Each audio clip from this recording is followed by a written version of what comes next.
Yeah, Kristen, that's right. In the last 24 hours or so, Pastor Glenn Germany has fielded a lot of different questions from a lot of different reporters across the country.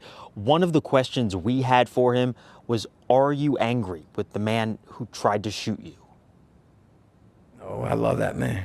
I love him with a pure heart. And the truth of the matter is, when you recognize that some people have problems and you identify that he has a problem, how can I be mad at you? Grateful to be alive, Pastor Glenn Germany is anything but angry. And he's quick to make a joke when I ask him about potentially beefing up security measures. If we put metal detectors, a lot of our women wouldn't make it through the church. The support from other clergy members in the community has helped lift the spirits inside Jesus' dwelling place. I said, first of all, how are you? And how's your brother? And how's your congregation?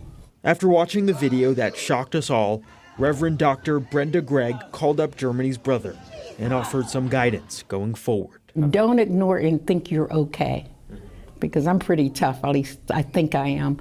But I needed that support.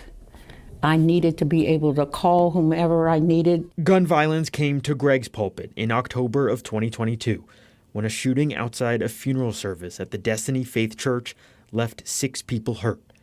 But that has not changed her view that church is a safe space. I have to believe it is. You know, it has to be, else I probably wouldn't do the work that I'm doing now. And like Gregg, Pastor Germany does not believe adding armed security is the answer. He doesn't want to create an environment where fear is lingering in the air. You want people to be welcome into the church. But what I do believe is that we have to be more mindful and we have to use better measures of filtering people who actually come in and out the church. Now, Germany says that church will be open Sunday. That was never a doubt in his mind. He tells me that he will go ahead and deliver his normal sermon Sunday morning as he would any other Sunday. We're live in North Braddock tonight. Mike Valenti, Pittsburgh's Action News 4. Mike, thank you. Bernard Polite was arraigned this morning on charges connected to the incident in the church, including attempted homicide. Right now, he's in the Allegheny County Jail. A preliminary hearing is set for next Monday.